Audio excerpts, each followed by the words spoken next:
Okay, so we are going to tunnel in deep today. So hang on one second. Let me share my screen.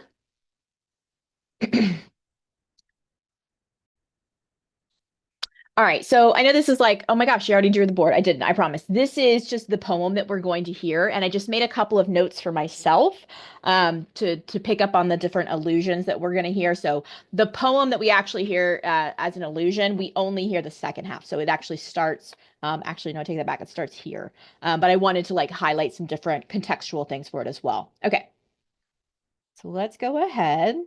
Is just to reorient you really quickly. Basically, Montag is yelling at the guests that Mildred has brought over. They're supposed to like watch this white clown show together. Um, so they're supposed to watch this white clown show together, and Montag is getting ever more frustrated with these women.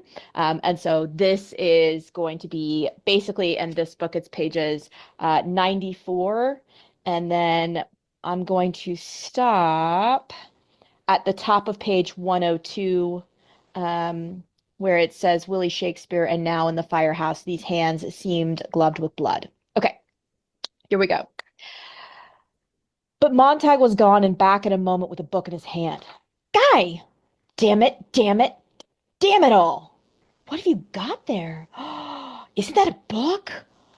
I thought that all the special training these days was done by film, Mrs. Phelps blinked. Are you reading up on fireman theory? Theory hell, said Montag. It's poetry. Montag, a whisper. Leave me alone. Montag felt himself turning into a great circling roar and buzz and hum. Hear them? Did you hear? So I'm going to stop it there really quickly to remind you from last class. Oh, that just happened. Okay. Sorry, that freaked me out a little bit. To remind you of last class, let me do this really quickly while I'm thinking of it.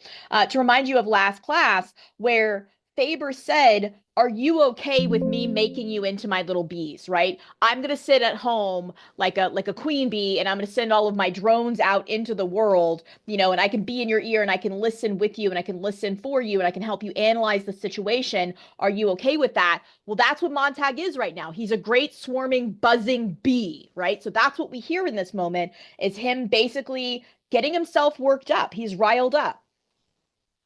Guy, damn it, damn it, damn it all. What have you got there? Isn't that a book? I thought that all the special training these days was done by film, Mrs. Phelps blinked. Are you reading up on fireman theory? Theory hell, said Montag. It's poetry. Montag, a whisper. Leave me alone. Montag felt himself turning into a great circling roar and buzz and hum. Montag, hold on, don't. Did you hear them? Did you hear these monsters talking about monsters? God, the way they jabber about people and their own children and themselves, the way they talk about their husbands and the way they talk about the war. Damn it, I stand here and I can't believe it. I didn't say a single word about any war, I'll have you know, said Mrs. Phelps. As for poetry, I hate it, said Mrs. Bowles. Have you ever heard any? Montag, Faber's voice scraped away at him. You'll ruin everything. Shut up, you fool. All three women were on their feet. Sit down. They sat. Ah, I'm going home, quavered Mrs. Bowles. Montag, Montag, please, in the name of God, what are you up to? Pleaded Faber. Why don't you just read us one of those poems from your little books? Mrs. Phelps nodded. I think that'd be very interesting. It's not right, wailed Mrs. Bowles. You can't do that. Oh, well, look at Mr. Montag. He wants to. I know he does. And if we listen nice, Mr. Montag will be happy. And then maybe we can go on and do something else. She glanced nervously at the long emptiness of the walls enclosing them. Montag, go through with this, and I'll cut off. I'll leave. The beetle jabbed his ear. What good is this? What do you prove? Scare the hell out of him, that's what. Scare the living daylights out. Mildred looked at the empty air. Uh, now, guy, just who are you talking to? A silver needle pierced his brain. Montag, listen. Only one way out. Play it as a joke. Cover it up. Pretend you aren't mad at all. Then walk to the wall incinerator and throw the book in.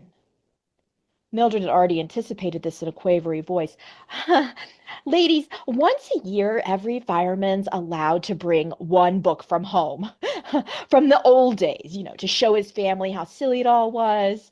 Oh, how nervous that sort of thing can make you. It's how crazy.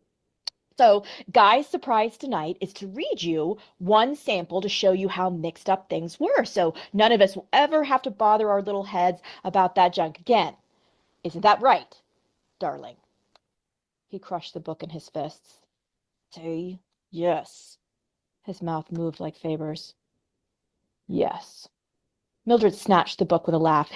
Here, read this one. No, no, no, I take that back. Here's the funny one you read out loud today. Ladies, you won't understand a word. It goes umpty tumpty ump. Go ahead, Guy. That page, dear. He looked at the open page. A fly stirred its wings softly in his ear. Rude. What's the title, dear? Dover Beach. His mouth was numb. Now read it in a nice, clear voice and go slow. The room was blazing hot. He was all fire. He was all coldness. They sat in the middle of the empty desert with 3 chairs and him standing, swaying, and him waiting for Mrs. Phelps to stop straightening her dress hem and Mrs. Bowles to take her fingers away from her hair. Then he began to read in a low, stumbling voice that grew firmer as he progressed from one line to line, and his voice went out across the desert, into the whiteness, and around the 3 sitting women there in the great hot emptiness. The sea of faith was once too at the full and round earth's shore, lay like folds of bright girdle furled. But now I only hear its melancholy, long, withdrawing roar, retreating to the breath of the night wind down the vast edges drear and naked shingles of the world. The chairs creaked under the 3 women. Montag finished it out. Oh, love, let us be true to one another.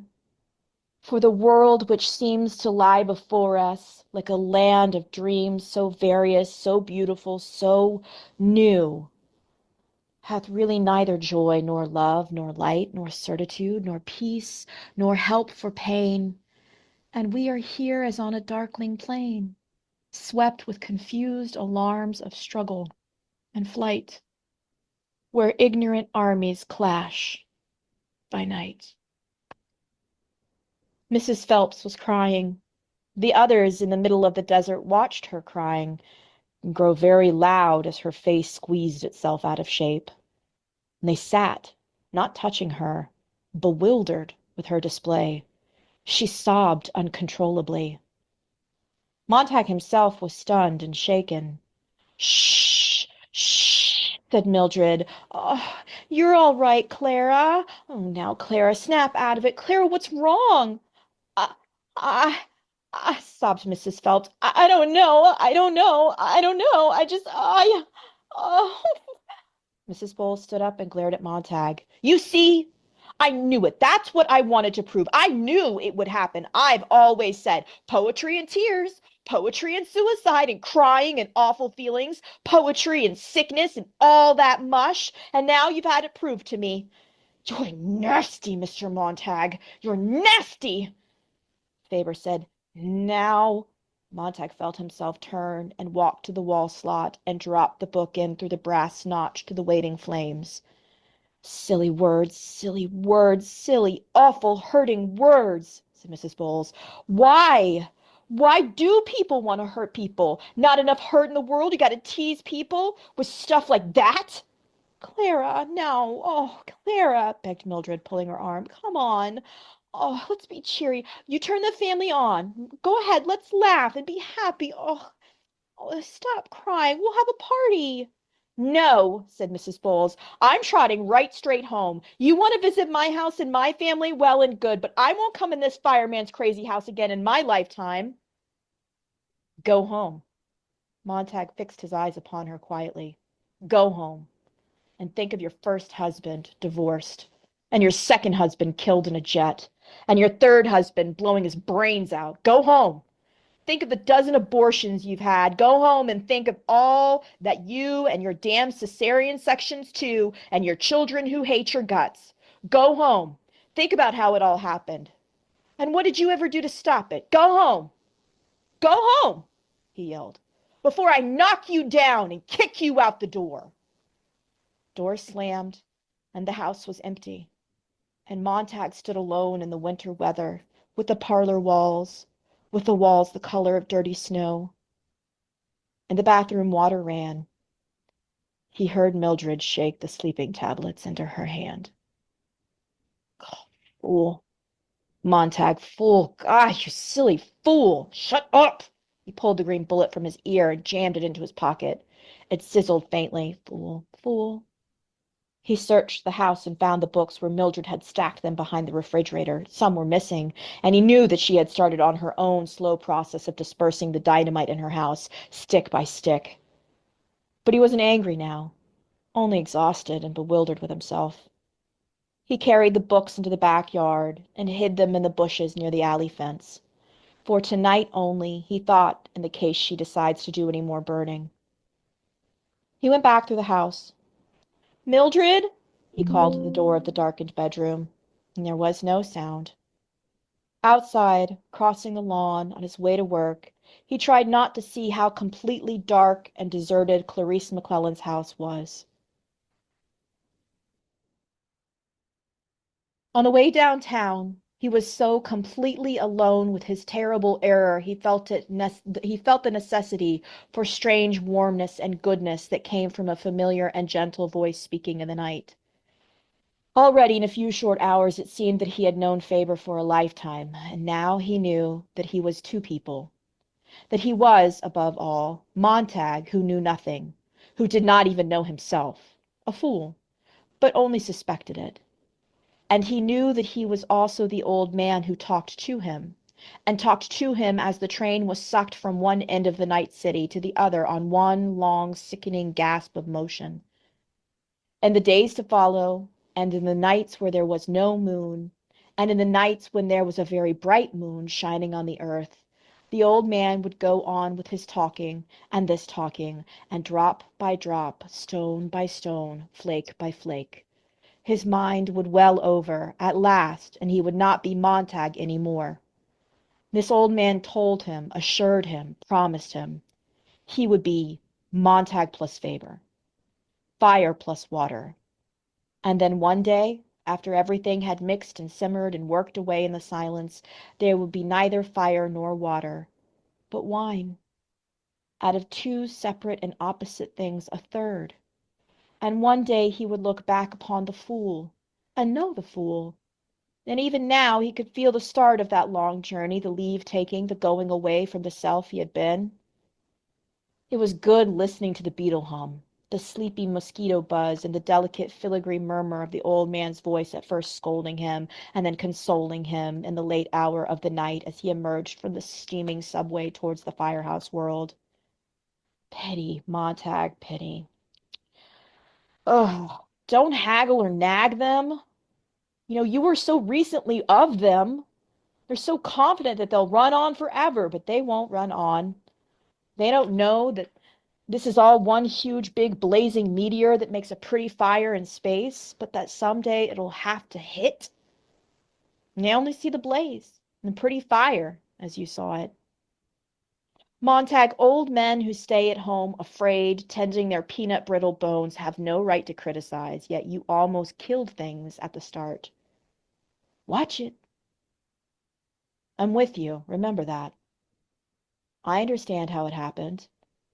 I must admit that your blind raging invigorated me. How young I felt. But now I want you to feel old, okay? I want a little of my cowardice to be stilled in you tonight. The next few hours, when you see Captain Beatty, tiptoe around him. Let me hear him for you. Let me feel the situation out. Survival, Montag, is our ticket. Forget those poor, silly women. I made them unhappier than they have been in years, I think, said Montag. You know, it shocked me to see Mrs. Phelps cry. Maybe they're right. Maybe it's best not to face things, to run, to have fun. I don't know. I feel really guilty. No, no, no, no, you mustn't. If there were no war, if there were peace in the world, I'd say fine, have fun. But Montag, you mustn't go back to being just a fireman. All isn't well with the world. Montag perspired. Montag, are you listening? My feet, said Montag. I can't move them. I feel I feel so damn silly. My feet won't move. Listen, listen. Easy now, said the old man gently. I know, I know. You're afraid of making mistakes. Don't be.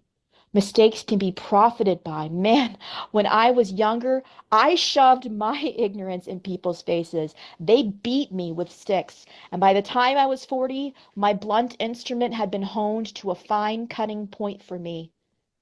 If you hide your ignorance, no one will hit you, and you'll never learn. Now, pick up your feet into the firehouse with you. We're twins. We're not alone anymore. We're not separated out in different parlors with no contact between. If you need help when Beatty pries at you, I'll be sitting right here in your ear, making noises. Montag felt his right foot and then his left foot move.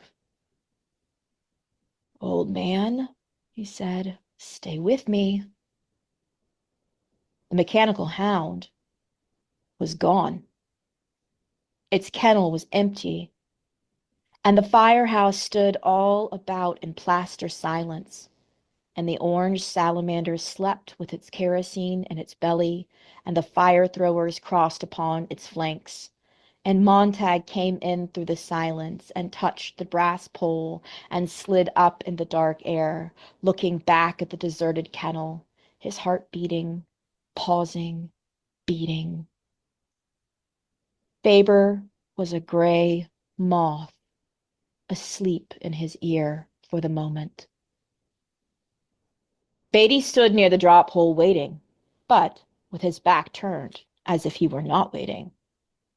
Well, he said to the men playing cards, here comes a very strange beast, which in all tongues is called a fool.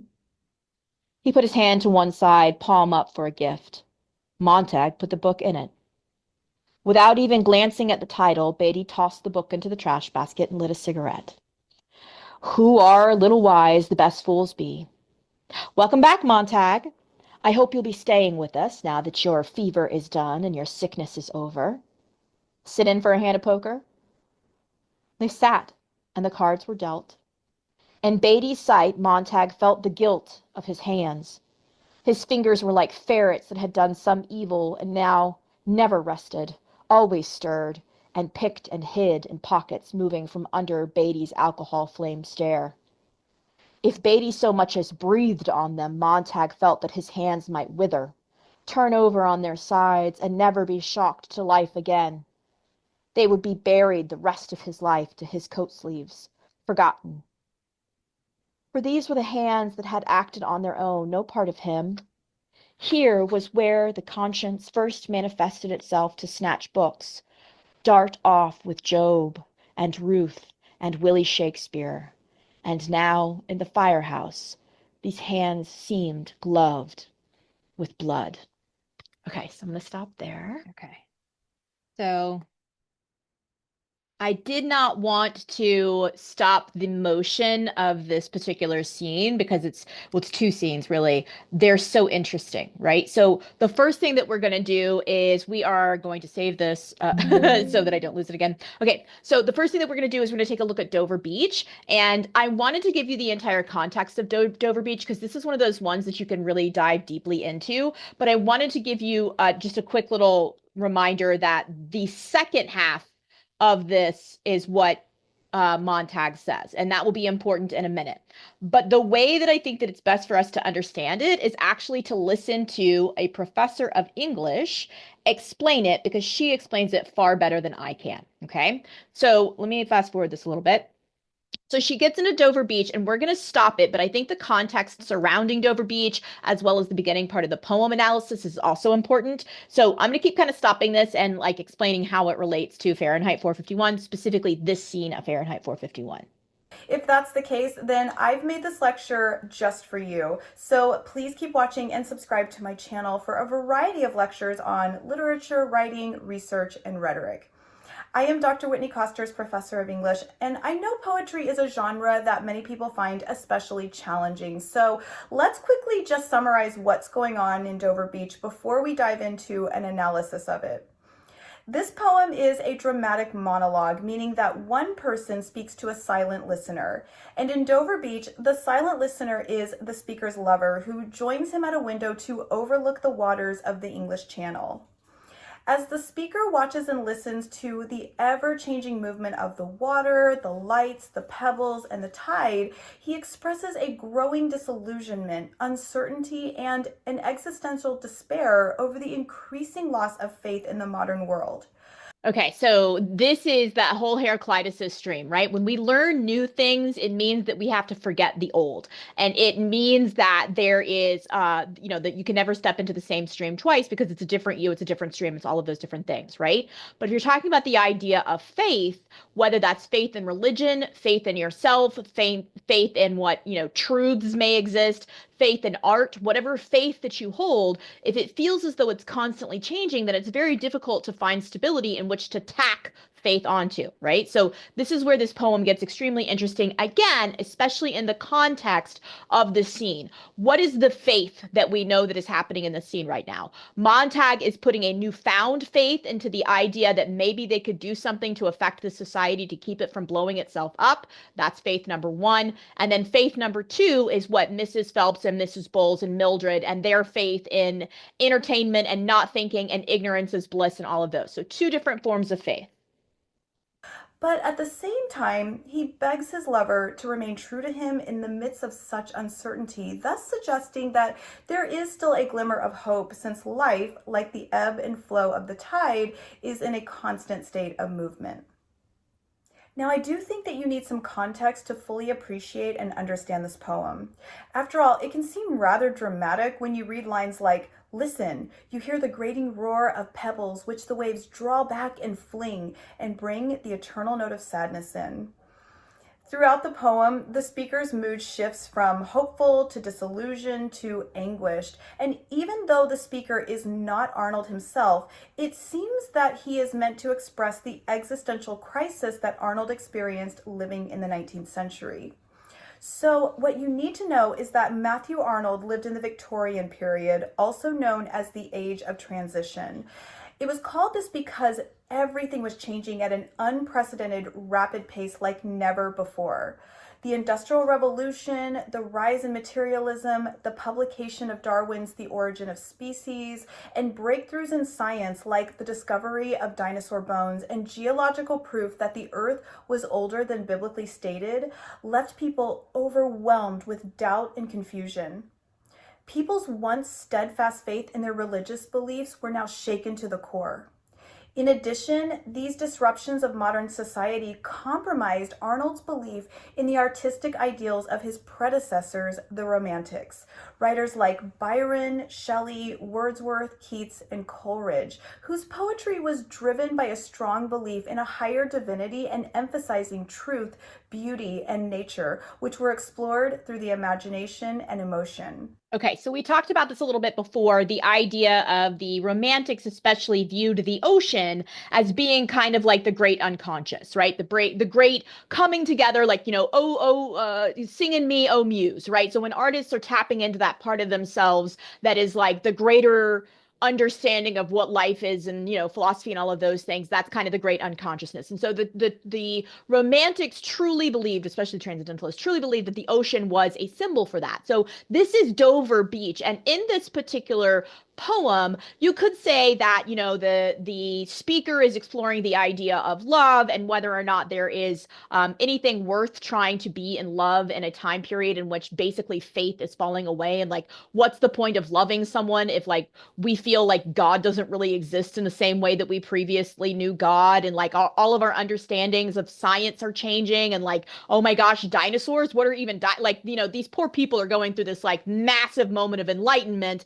And part of that means that there is a little bit of nihilism. Like, what is it in it for me? Like, I'm a tiny little person living on this giant rock being hurtled through space. Like, what's the point of even loving if we're all gonna die? And like, eventually that's what existentialism is essentially like everyone will die. And like, what's the point of all of this? And so that could be the speaker's point is like, what's the point of loving each other if that's what is going to happen anyway? But you could also, and this is where I like to get it because it's like really crunchy, you could also extend it to the idea of what Arnold is going through in relationship to poetry itself. If his predecessors argued that poetry was supposed to be a way that you could understand gigantic philosophical constructs like, faith and love and, life and all of those things through the art of poetry, then now that we know that some of those things may not be real, what's the point of poetry? What's the point of art? Why do we do this stuff if it's all going to go away and it doesn't matter in the end, right? So very nihilistic. With all the changes thrust upon the Victorians, Arnold, while inspired by the Romantics' ideals, felt prevented from embodying the divine inspiration of the poet because the Victorian age, to him at least, was an unlikely source of poetic material as it was an age wanting in moral grandeur, an age of spiritual discomfort. And this left Arnold incredibly distraught because what then is the purpose of poetry? So if you read Arnold's repertoire, you'll notice that, like Dover Beach, much of his work expresses doubt and alienation, a dislike for materialist society, a disenchantment of modernity, and his inability to find his place in the modern world. So now that you have some context, let's look at the poem itself. The setting of Dover Beach is incredibly important to the overall effect and meaning of the poem. We know from the title that the speaker is in Dover, a town on the English Channel and the closest English port to the European mainland, which is why the speaker can see the French coastline in the distance. And it's nighttime, a time of darkness and uncertainty, a time when we are unable to see clearly and may feel more alienated or isolated from the world. And you'll notice that there are a lot of dualities and contrasts throughout the poem that are generated by the setting itself and often are meant to reflect the spirit of the speaker. I want you to notice how so much of this poem is transitory, in motion, in order, I think, to metaphorically reflect the transitory times in which Arnold lived and to remind the speaker that reality is illusory or just a delusion.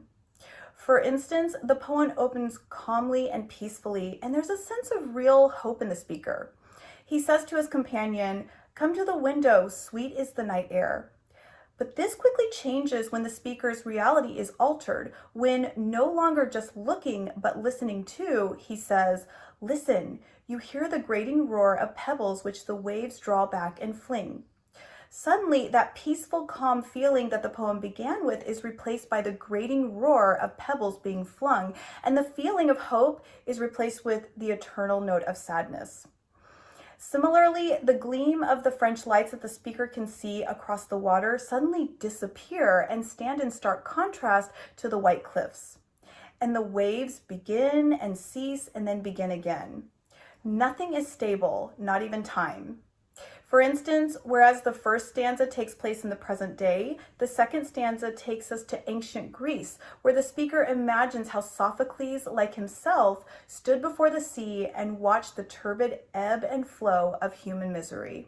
So Montag is encountering at this time period when he's going through all of this stuff with Faber, he is encountering the fact that, he's he is witnessing through these authors, through listening to Shakespeare and listening to, the Bible, and, listening to Whitman and all of these authors that he's listening to and reading about in these books. He too is kind of embodying all of those people that came before him that found out about this, right? That understood this. Okay. So it is also through books that we also are able to transcend time, right? We can also be Sophocles on the Aegean Sea.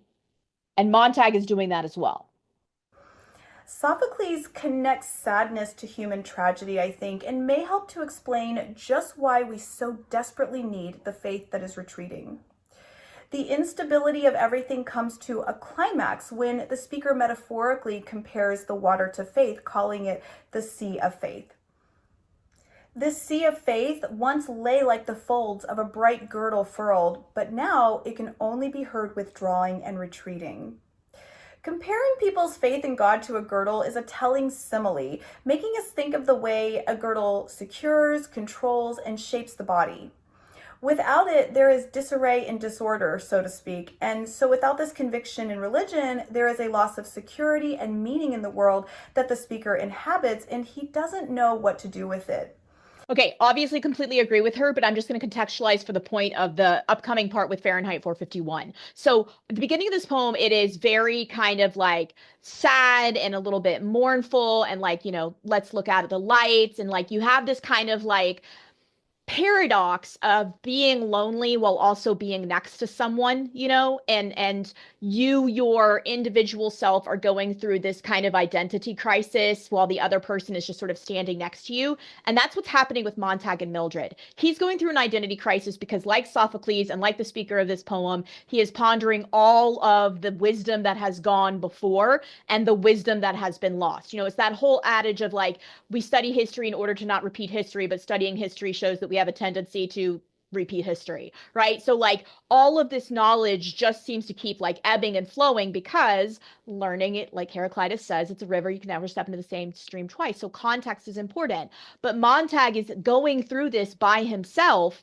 right? And as he's going through this, he has to make a decision as far as his sea of faith. Is he going to put faith into, Faber in this like crazy pursuit, or Mildred slash Beatty, right? And so like he's already made the decision, but that doesn't mean that he's fully into this world because he has to mourn what he's lost. He's lost that part of his partnership with Mildred. And so this poem is not only about why does poetry matter, which will be ironic in a second. It's not only about why poetry matters, it's also about the fact that he is losing a partner through Mildred and he's gaining a new partner, but that new partner is a different type of faith, which I'll explain in a second. It seems, in fact, that nobody does, as the speaker invokes an apocalyptic metaphor, dismaying, and we are here as on a darkling plain, swept with confused alarms of struggle and flight, where ignorant armies clash by night. In other words, the lights that the poem started out with have all been put out, and it's total darkness. For without the guides of faith, reason, and certitude, humans act on that confusion and disarray that were once held in check by that girdle of faith. Now people are fighting each other, running, and there is pure and total chaos. But don't worry, it's not all doom and gloom. In fact, the speaker, who recognizes that there is no certainty in this world, makes a personal appeal to his lover that they be true to one another. For it seems that we are the solace and certainty that will remain true. And by setting the poem at night and using the tide's ebb and flow as a metaphor for the passing of faith, Arnold inevitably leaves real room for the possibility of hope, as we know that the night will eventually turn to daylight and the ebb and flow of the tides will change the sea once again. If you have the time, take a look at some of Arnold's other works. Okay, so this is one of the things that I love about this particular scene. So we have, and it's a very sad scene. We have these three women, and you keep hearing them. Before this, the previous section in class 11, we talked about the fact that they were like focused on the white clown. But then also throughout this, you guys saw me do these check marks, right? Throughout this, we keep hearing Montag refer to himself. We hear Beatty refer to him as. We hear Faber refer to him as fool, fool, fool, fool, fool, right? That is supposed to be in juxtaposition to the white clown that is on the television, because the white clown that is on the television is telling these women that all is well in the world. All right. And there is this moment in which Montag says this poem aloud, which Faber keeps telling him, like, stop doing that. Like, you were them, like, 3 days ago with even, so just stop beating them over the head with this stuff. It's cruel. Right. We have this moment in which Clara starts to weep. And I want to draw your attention to her name being Clara, because we talked about how Clarice equals clarity, right? So Guy is Guy because he's the dude. We're following him around, right? But Clarice is supposed to be his clarity. That's why her name is Clarice. And Clara is a shortened version of clarity. So she's the only one of the three that is emotionally, affected by this poem, right? And in this moment, we see her breaking down and freaking out. And Mrs. Bowles is like, I told you that what's the point of poetry? Poetry leads to tears. Poetry leads to sadness. Poetry leads to suicide, right? And Montag is like this bee, right? We talked about him being the bee. He is this bee that is buzzing with all of this truth, and he can't stop himself from doing it, okay? Now, it could be that we take away from this moment that he's just kind of being cruel for cruelty's sake, but I'm going to defend Montag for a second here, because I think that we need to examine the fact that he's doing this at all proves that he has a small amount of optimism. Hope is the thing with feathers that perches in the soul. So he has a small amount of optimism that maybe something that he says might trigger them enough to have them respond. He doesn't know if it's possible,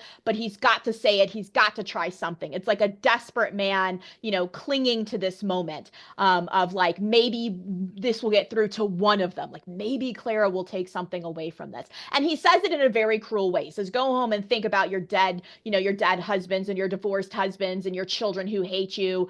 Think about all of those things. And like, the language is supposed to be harsh and jarring because Montag is a fool right now, and fools make mistakes. And Faber tells him that. That's what you do when you are learning to be Faber plus Montag, is you make mistakes and you learn. And then once you hone yourself, and Faber talks about how, he honed himself as a weapon, and how when he was first, going through all this stuff, he, blazes ignorance at people all the time, right? But when you start to learn to do this, you become something better. You become wine, which I'm pretty sure that's a reference to like the idea of Christ and the giving and the receiving of wine and all of those things. I'm going to say that's a biblical allusion, but it's the only thing that I can kind of pull out of for that one.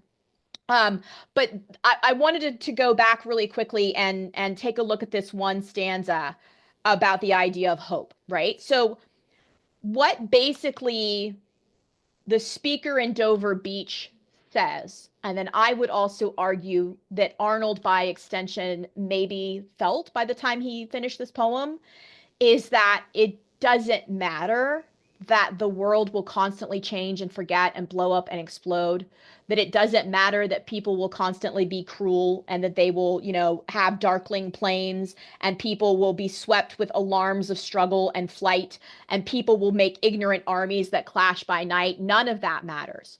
What matters is the moment that you and I perceive each other. So if we're speaking of the speaker of the poem, this says, "Oh love, let us be true to one another," because that's one small kernel of faith that I have. That's something that I know is real, and that is my love for you, which seems to lie like a land of dreams, so various and so beautiful and so new.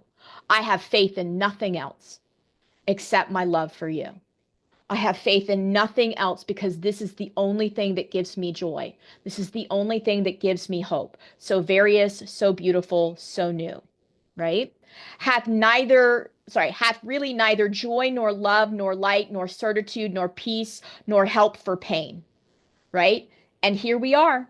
as on a darkening plane. There's no need to name the thing that we have, because the minute that we name it, it becomes something that is like it's penning the butterfly, right? Of language, penning the butterfly of language. And the minute that we pen the butterflies of language as either joy or fear, is we pen the butterfly of language as either hate or compassion.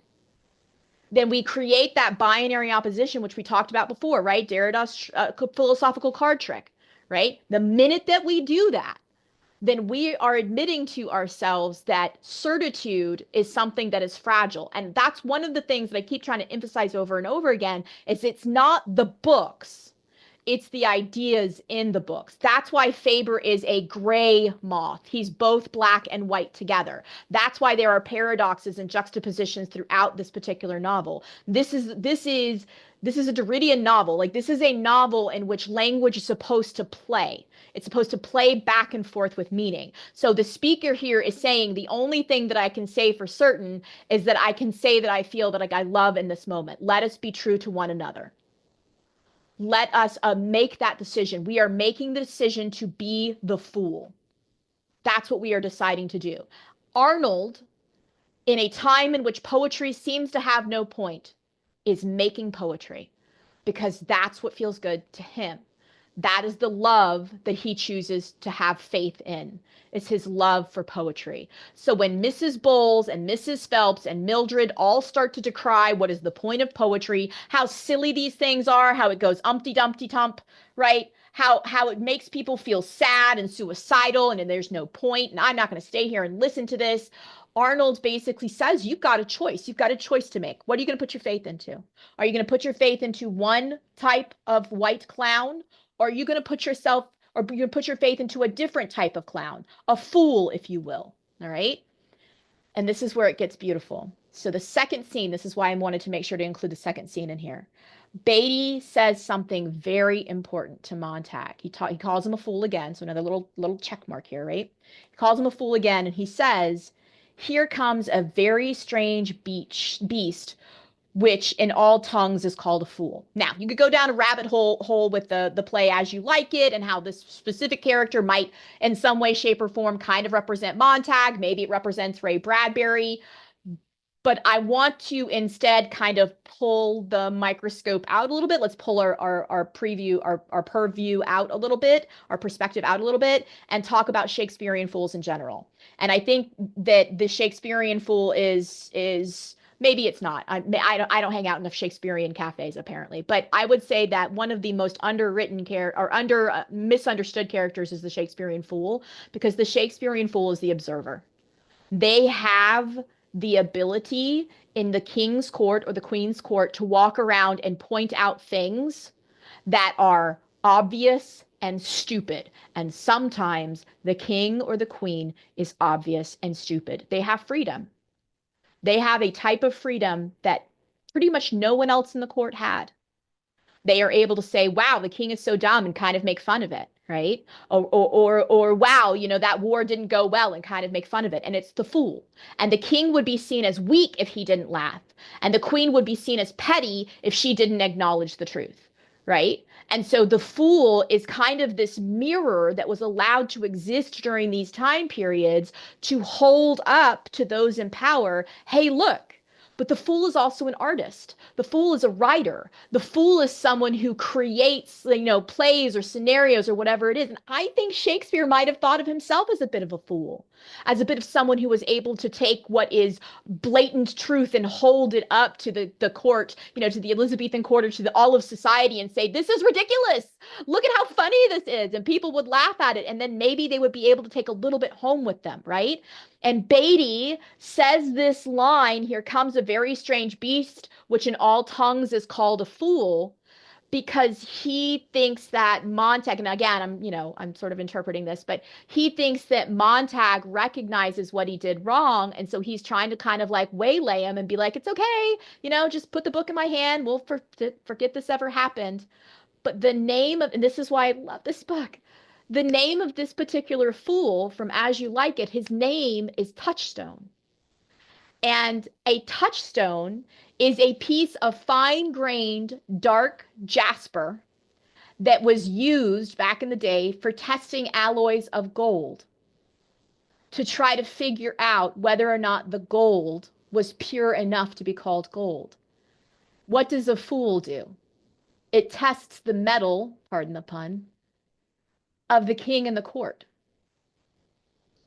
It basically says if you think that this is something worth having faith in, your kingship, your governmental decisions, your political decisions, your personal decisions, if you think that that's a golden thing for you to do, if you think that that's the right thing to do, then it won't matter if I make fun of it, will it?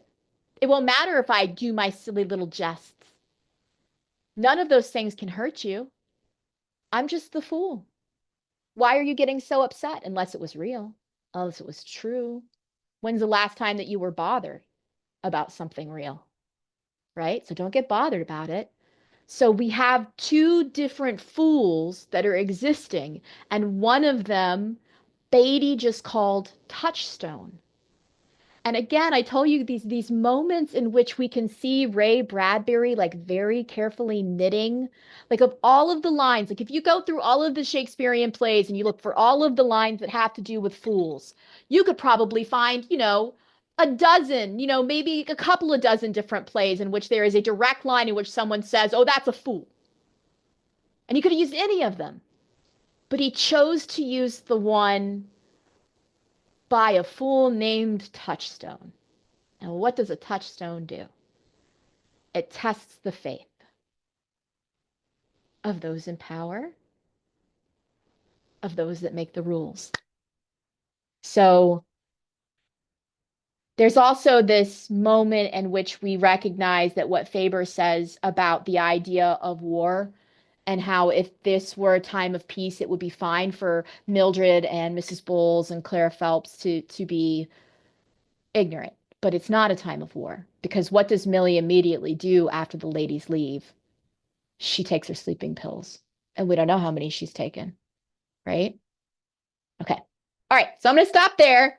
That's so good. Yay. All right.